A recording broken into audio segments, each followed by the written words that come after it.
Thank you, Shantanu. Thank you.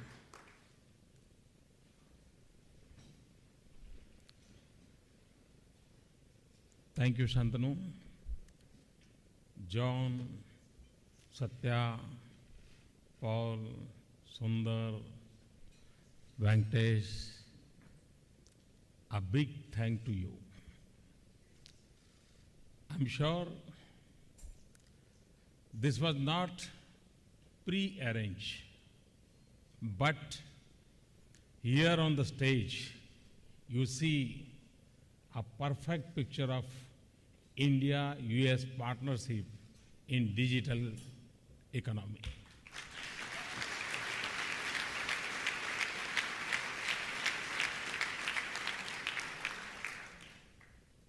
Good evening, everyone. If there was ever a gathering under one roof that could claim to be shaping the world, it is this.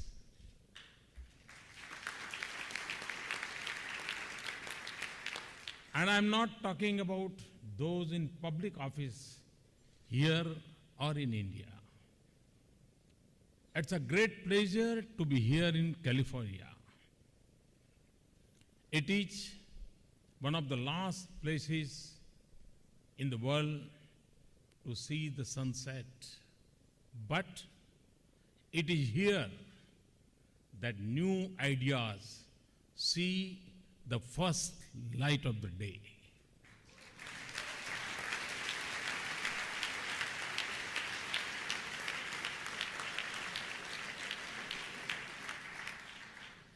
It's a great honor that you have joined us tonight.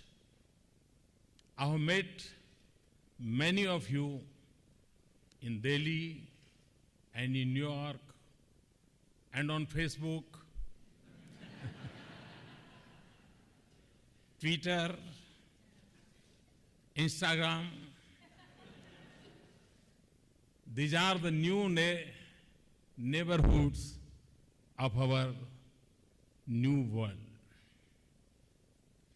If Facebook were a country, it would be the third most populous one and the most connected.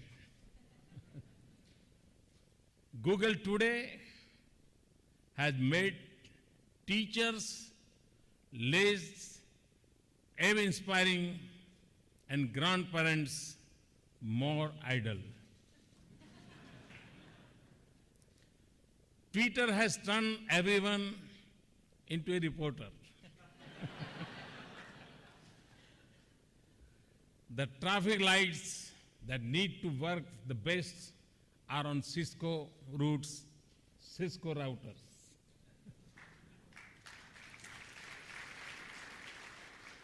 The status that now matters is not whether you are awake or asleep, but whether you are online or offline.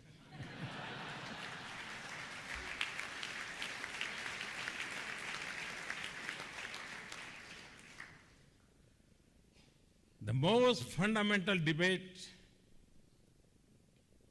for our youth is the choice between Android, iOS, or Windows.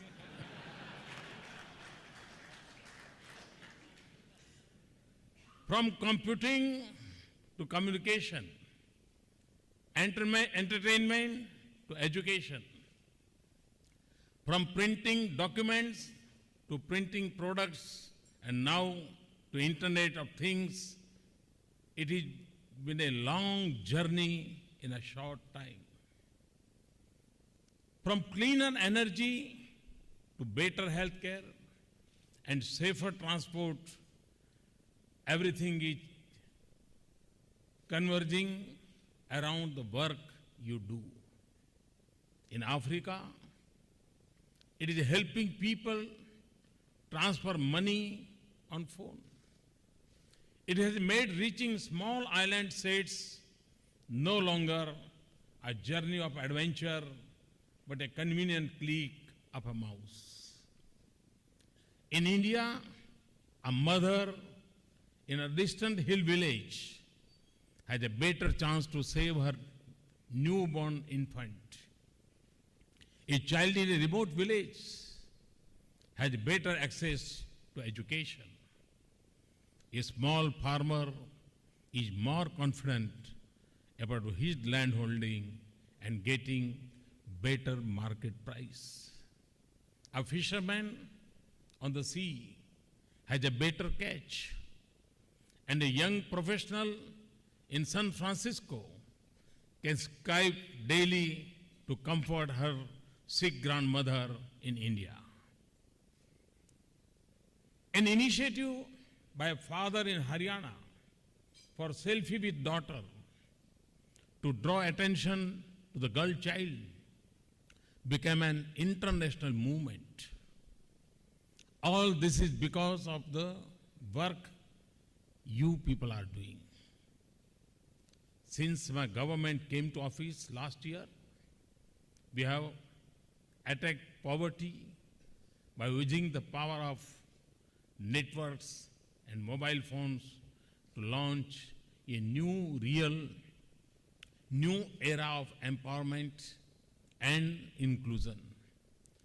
180 million new bank accounts in a few months, direct transfer of benefits to the poor, funds for the unbanked, insurance within the reach of the poorest, and pension for the sunset years for all.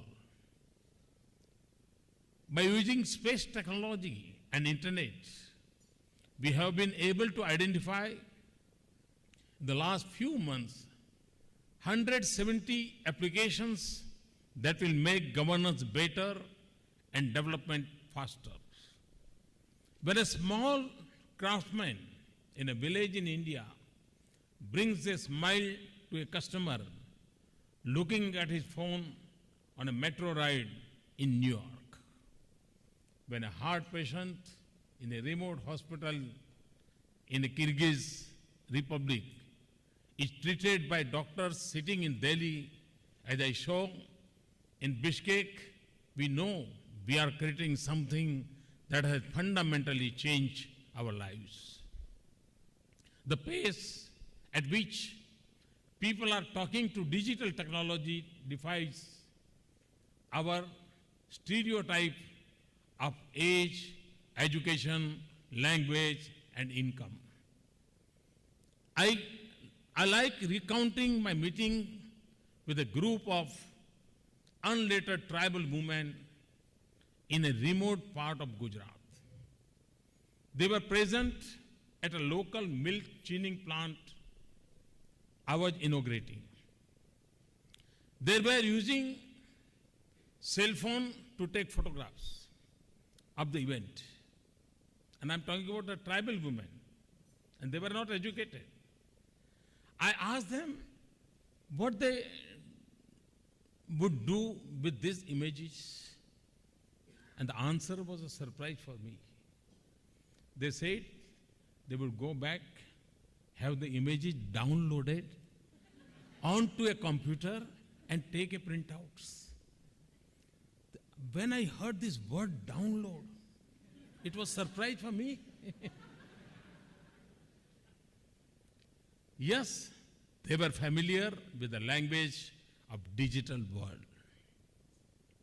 And farmers in Maharashtra state have created a WhatsApp group to share information on farming practices, not only recipes.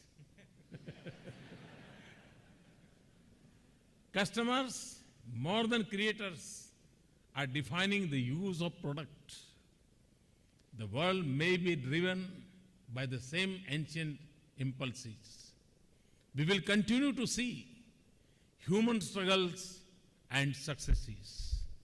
We will witness human glory and tragedies. But in this digital age, we have an opportunity to transform lives of people in ways that was hard to imagine just a couple of decades ago. This is what sets us apart from the century that we have just left behind. There may be still some who see the digital economy as a tool of the rich, educated, and the privileged. But ask the taxi driver or the corner vendor in India what he has gained from this cell phone, and the debate gets settled. I see technology as a means to empower and as a tool that bridges the distance between hope and opportunity. Social media is reducing social barriers.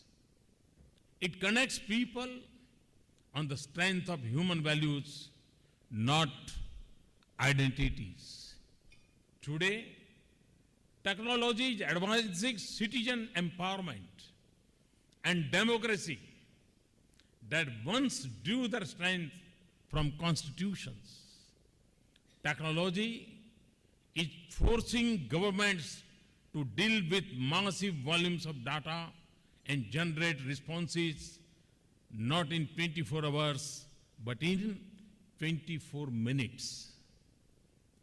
When you think of the exponential speed and scale of expansion of social media or a service, you have to believe that it is equally possible to rapidly transform the lives of those who have long stood on the margins of hope. So friends, out of this conviction was born the vision of Digital India. It is an enterprise for India's transformation on a scale that is perhaps unmatched in human history. Not just to touch the lives of the weakest, farthest, and poorest citizens of India, but change the way our nation will live and work. For nothing else will do in a country with 800 million youth under the age of 35 years, impatient for change and eager to achieve it. We will transform governance, making it more transparent, accountable, accessible, and participative. I spoke of e-governance as a foundation of better governance, efficient, economical, and effective. I now speak of m-governance or mobile governance. That is the way to go in a country with 1 billion cell phones and use of smartphones growing at high double-digit rates.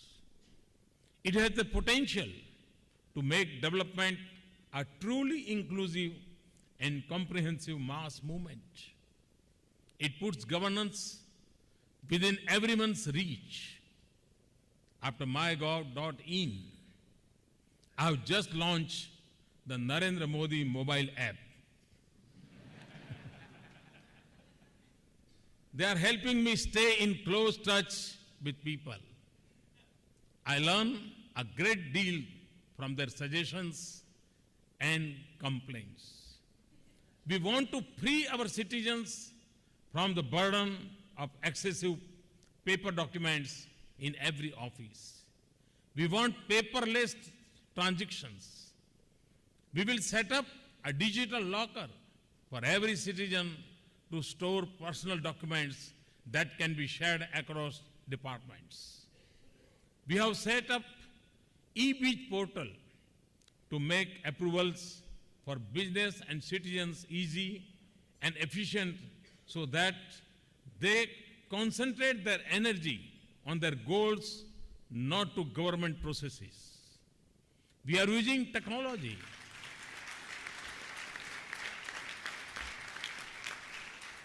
We are using technology to impart scale and speed to development. Information, education, skills, healthcare, livelihood, financial inclusion, small and village enterprises, opportunities for women, conservation of natural resources, distributed clean energy, entirely new possibilities have emerged to change the development model. But for all this, we must bridge the digital divide and promote digital literacy in the same way that we seek to ensure general literacy.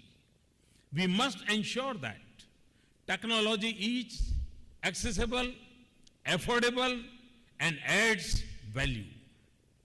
We want our 1.25 billion citizens to be digital connected.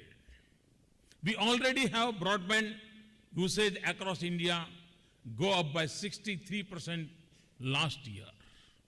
We need to accelerate this further. We launch an aggressive expansion of the national optical fiber network that will take broadband to our 600,000 villages. We will connect all schools and colleges with broadband.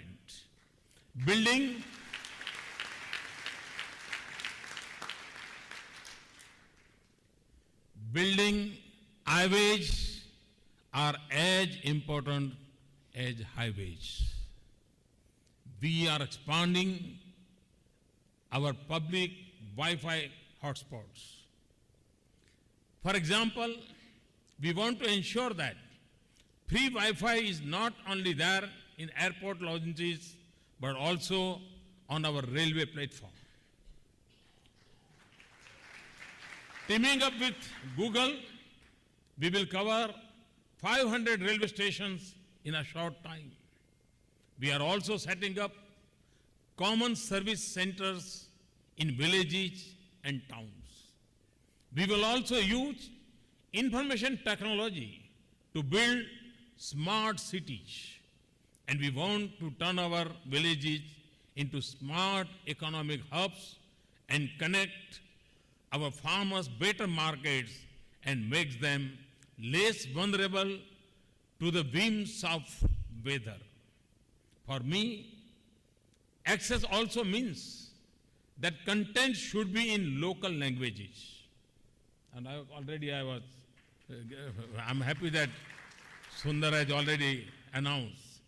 In a country with 22 official languages, it is a formidable but an important task. Affordability of products and services is critical for our success. There are many dimensions to this. We will promote manufacture of quality and affordable products in India. This is a part of our vision of Make in India and Digital India and Design in India.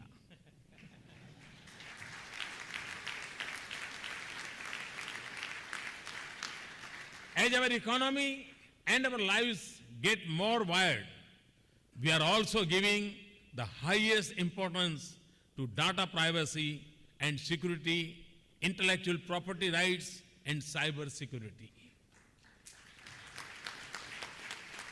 And I know to achieve the vision of Digital India, the government must also start thinking a bit like you. So, from creating infrastructure to services, from manufacture of products to human resources, development from support governments to enabling citizens and promoting digital literacy, Digital India is a vast cyber world of opportunities for you. The task is huge. The challenges are many, but we also know that we will not reach new destination without taking new roads. Much of India that we dream of is yet to be built. So we have the opportunity to shape its path now. And We have the talent, enterprise, and skill to succeed. We also have the strength of the partnership between India and the United States. Indians and Americans have worked together to shape the knowledge economy. They have made us aware of the vast potential of technology. From large corporate to young professionals in this great center of innovation, each can be part of the Digital India story. The sustainable development of 1/6 of humanity will be a major force of good for our world and our planet. Today, we speak of India-US partnership as a defining partnership of this century. It hinges on two major regions. Both converge here in California. We all know that the dynamic Asia-Pacific region will shape the course of this century. And India and the United States, the world's two largest democracies, are located at the two ends of this region. We have the responsibility to shape a future of peace, stability, and prosperity in this region. Our relationship is also defined by the power of youth, technology, and innovation. This can ignite a partnership that will advance and sustain prosperity in our two countries.